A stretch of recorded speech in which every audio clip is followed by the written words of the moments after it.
It's very, very easy to judge the women around you. We have grown up surrounded by media that encourages us to judge other women and to villainize other women. When we do that, we hurt ourselves. When we're so quick to form negative opinions of other women, it's so much easier to then do the same to yourself because we are reflections of each other.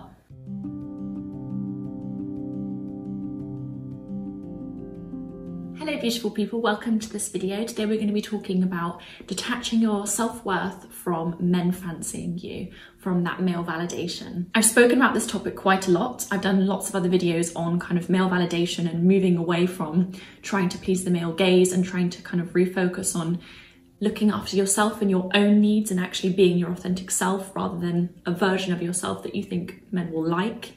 It's something I'm very passionate about and I'm going to keep doing videos on it because it's something that I've noticed has really resonated with a lot of women. And it's something that I struggled with for years and years and years, and it continues to be something that every now and then shows up in my life. And I think it's because as women, we're constantly being fed the idea that we are worthy if men see us as worthy, if men find us attractive, if men like us, if men fancy us. I just want to firstly say, when I talk about this, I think a reoccurring feeling that a lot of women feel is shame.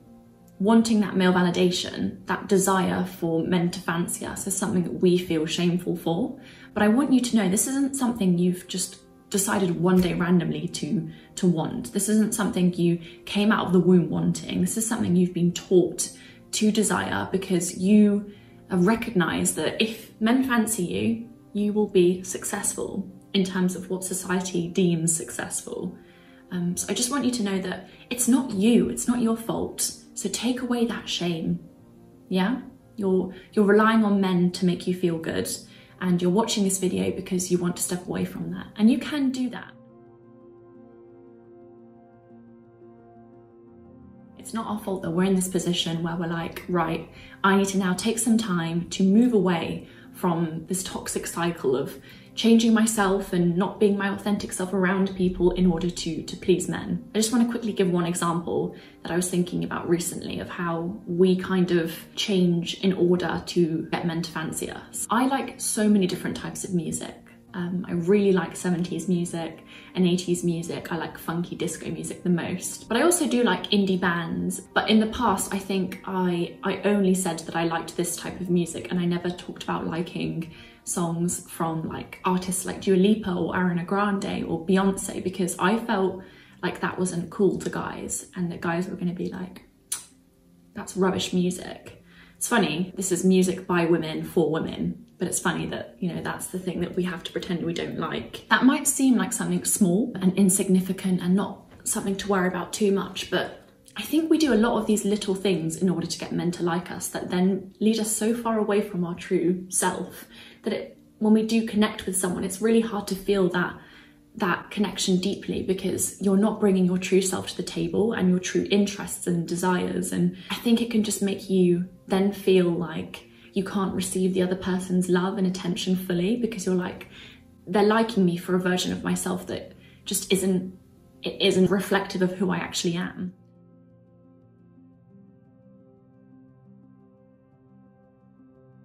When we make an effort to understand other women, it's so much easier to understand and have empathy for ourselves. It's very easy to say to your friends, oh my gosh, you're so much more than a body, you're so much more than a face. You're this amazing person who I love, and who cares if that guy doesn't fancy you, or who cares if you're, you know, single. You're beautiful and you're worthy and you don't need a man attached to you to be worthy. It's so easy to say that to your friends, but it's so much harder to internalize that message yourself. And I think it's something that we'll then feel bad about because we'll suggest this stuff to our friends and then we won't take our own advice and we won't really believe that we are enough without kind of that male attention. So I just want to start off by saying, instead of giving women, the women in your life, this advice and saying, you need to do this and you need to do that, try to understand them more. Give women space to talk about why they are wanting that male validation and ask questions, because I think if they do share their reasoning with you, it will help you self-reflect on why you do it, and it will help you really understand them. And, you know, if they say, oh, it's because I never got the love and attention from my parents or my friends growing up, so I felt good by means of getting attention from men, then you can be like, oh my gosh, that's so tough that you went through that, and I'm so sorry that you had to resort to trying to get that male validation. And I think it will make you actually really see the full picture, rather than just a woman randomly deciding to try and get men to fancy her. It's very easy to give out advice or quickly judge people, but I think one of the most beautiful things we can do is ask questions and be curious about people's stories and try to gain the bigger picture. Because when we have that bigger picture, we can really identify why we're doing these little things in each day to try and feel good about ourselves that inevitably actually hurt us in the long run, like pretending we're into music that we're not and then connecting with someone based on that. I think it's really beautiful that we can see reflections of ourselves in other people, and I really encourage you to just have chats with the women around you and to ask them questions. When a man fancies you, how does that make you feel? Does it make you feel worthy? Or is it just like a fun thing for you? Do you think that on nights out, when we go out together, you find yourself concentrating more on the men in the room than on hanging out with me?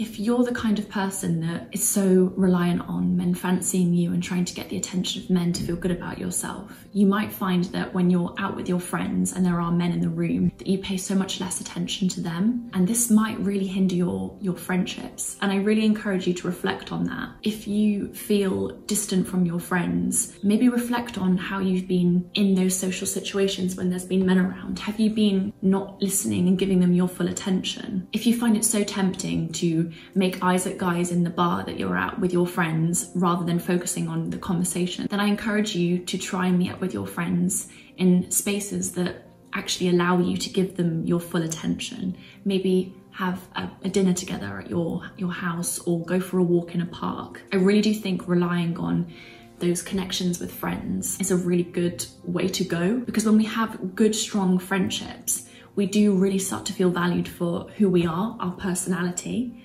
Rather, if we're putting our friendships aside and focusing on trying to look good for men, then it's really hard to value yourself and your personality. And it's very easy to then slip into the kind of habits of focusing on your looks and spending lots of money on things to try and improve yourself. And usually, you know, when you're so hyper fixated on trying to look good for men, I think this usually then leads to insecurities, body image insecurities. Inevitably, you kind of try to start looking perfect and looking like, you know, the Hailey Bieber and Bella Hadids of the world. I know that this is a really sensitive topic, and I again want to quickly say, I'm really not judging you. Like I've been you, I really get it, and I really think all of us women need to hold so much, and we do. I think so many of us do hold so much love and understanding for each other, because we've all kind of been in similar situations to one another.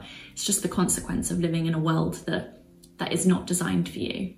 When it's not designed for you, you connect with the people that have had that shared experience of feeling so little and so unimportant. But yeah, I just think being kind with women around you and trying to understand them will not only make them feel good and improve your relationships with the women around you, but it will also improve your sense of self. I think if you go easy on the women around you, it lends to you going easier on yourself. So if you notice that a woman in your life is trying to gain the attention of a man, and you notice she's dressing in a way to appeal to a man, or she's pretending she's one of the guys when really, you know, she isn't, and really she actually is quite a emotional, sensitive person or whatever, instead of judging her and saying to your friends, oh my God, look what she's doing, she's trying to get the attention of man, so sad.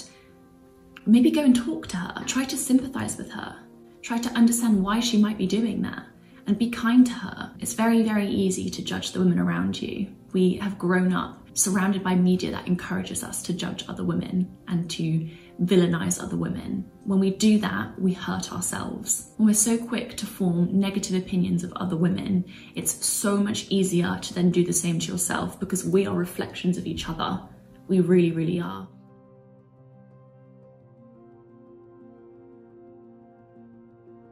I think a lot of the time when we are trying to get men to fancy us, we're just trying to feel good about ourselves. We're trying to feel worthy, we're trying to feel successful, which is why I'm now going to encourage you to try and find your own unique perspective on success.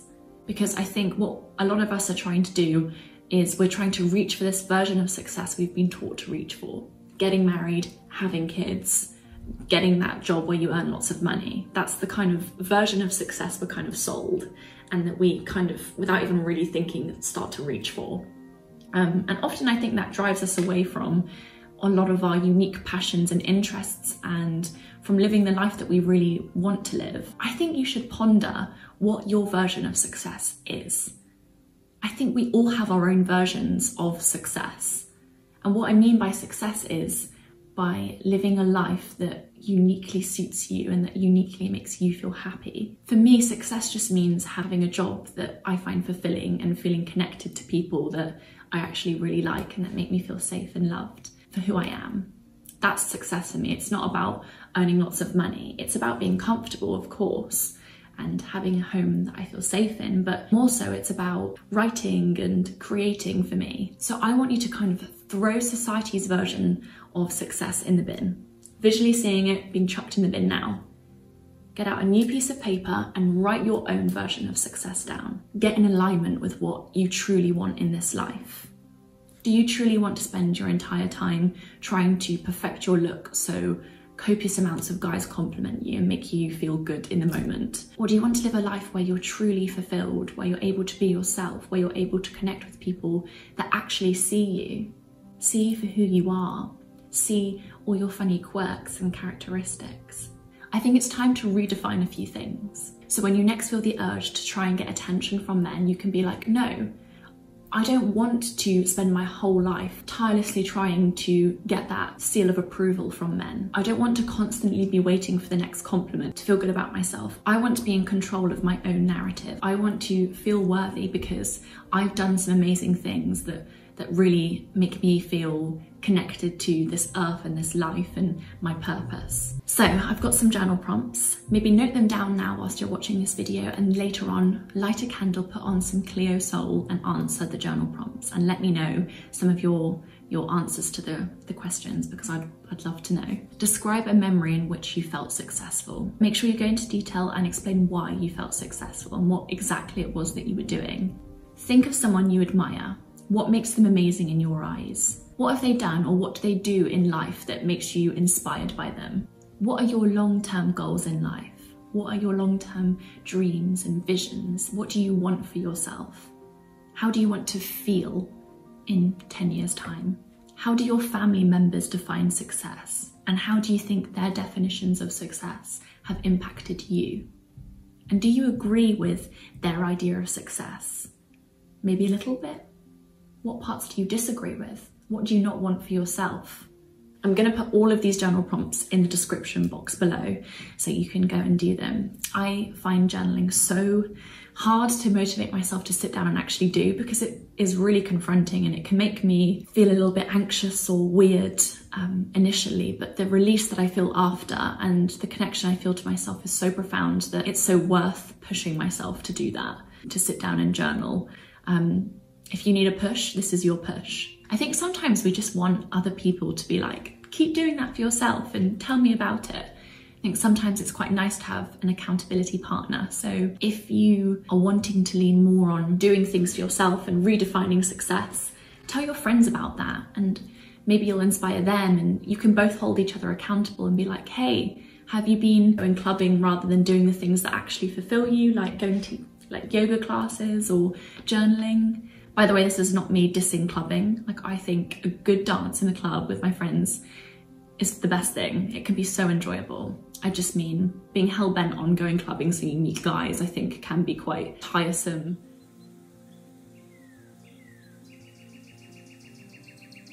Do you know what? I'm going to be really honest. At the moment, I'm identifying as pansexual. I used to say bisexual, and I think sometimes I'm still going to use that label just because I think people understand it more widely. But I would say that I'm pansexual. I'm attracted to people's energies and people's personalities. And I'm also going to say that I think more generally speaking, I'm more attracted to women, but still the pressure to get attention from men impacts me. And I still feel it sometimes. Back in the day when I did come to terms with my sexuality and I realised that I really felt really attracted to women and women's energy, I I still was trying to get the attention of men. And I think I'm sharing this with you because I want you to realize how powerful that is, how idolized men are in our society, and how their opinions are so valued, even when your sexuality kind of lends itself to focusing more on impressing women and trying to gain the attention of women. It's so easy to get pulled in the other direction. I find it really crazy that our feelings and emotions and sexuality can be messed with by patriarchal ideals. Even when I first came out, I feel like my attention was all on women, but I'd still find myself, if I was in like a club situation or in a bar, I'd still find myself wanting men to find me attractive, but I wasn't really interested in them as a person. I was more interested in them making me feel good about myself. And I think that has been something I haven't spoken about on YouTube, but that has been such a powerful moment for me to reflect on, because it's made me really realize the power of male validation. I just thought I'd share that with you because I want you to know how difficult this is and how it's going to take time for you to move away from wanting men to fancy you and move more on to finding self-worth in other ways through kind of things I've spoken about in previous YouTube videos. So I don't want to talk again about that. Just go and watch my other videos if you're interested in me talking about diving into your passions and leaning more on female friendships and blah, blah, blah, blah. I want you to say to yourself today and for the rest of the week, I am so capable and intelligent. I am so capable and intelligent. A lot of the time we can doubt our abilities, and this can lead to us trying to feel good by means of trying to look good. I think it's much easier to focus on your external self rather than trying to fix and not fix, but shift your ideas of self from the inside, trying to believe in yourself. I think actually so many women have this kind of idea that they're not clever enough, or they're not capable enough, or they're not going to be able to reach other forms of success, you know, work success or focusing on their passion projects. I think a lot of us have a lot of self-doubt, and it's no wonder because we're not really encouraged from a young age to be this, you know, businesswoman or to follow my intuition and to really kind of make the most of my ideas. I wasn't taught to be like, I'm clever, I can do this. If I've got an idea, I can use that idea and I can make it into something great. I don't think a lot of us women are affirmed that we can make a change in this world and that we can be these amazing inventors. And I think women need to be encouraged to utilize their brain power. As soon as I found out that I was capable of creating YouTube videos and starting my own kind of like business basically, because I do life coaching, I do self-love and decentering men coaching with women. I'll leave the email in my description if you want to do that with me. As soon as I knew that I could do these things and I could create things and I could make money for myself and I could be independent and that I was capable and I am intelligent, I have been able to feel good about myself in a whole new way that means, you know, trying to go and look good in a bar for a man, to me, it's now kind of a waste of time. Obviously, there are moments where you want that quick validation, and sometimes it's a bit of harmless flirting and it's a bit of harmless fun, you know, it's not going to take up your whole day and drain you of your energy, then I think it's fine every now and then. But I think it's a different story when you're wasting so much of your precious energy that you could be using to make that passion project a reality for yourself, or to make your friends feel really connected to you or whatever. I think it's such a shame that it can get wasted on the wrong things, on trying to look good for men. I just think as women we need to believe that we're capable. So I'm gonna love and leave you with the affirmation, I am capable and intelligent. As long as you take the time to understand things in your own unique way and you research things and you give your attention to things that you want to know a lot about, you're going to get there. You're going to be a knowledgeable expert on a certain topic. It just takes time and attention and self-belief and being like, this is worthy of my time. I hope that made you feel good. I understand that we're all navigating from different experiences. There's going to be different interpretations of this topic, and I actually think it's really important that we hear the different interpretations. And I've noticed on YouTube there are a lot of women kind of like myself speaking about this topic, and I think it'd be interesting to get a variety of perspectives. You know, maybe you grew up and you actually didn't really feel like you ever were able to grasp that male validation. Maybe you always felt kind of invisible. I actually went to a intersectional feminist society meeting the other week, and we all shared our stories and experiences, and it really enabled me to see how different all of our perspectives are and how we can all learn from each other. So if you want to share your story and your experiences and your thoughts in relation to this topic, I would love to hear that. So please put it in the comment section. Know this is a safe community. I'm not going to judge you, and the people who watch these videos won't judge you. I've seen you guys commenting on each other's posts on the comment section, and I think it's beautiful that you're having your own conversations as well as chatting to me. If you enjoyed this video, please go ahead and subscribe. Lots of love.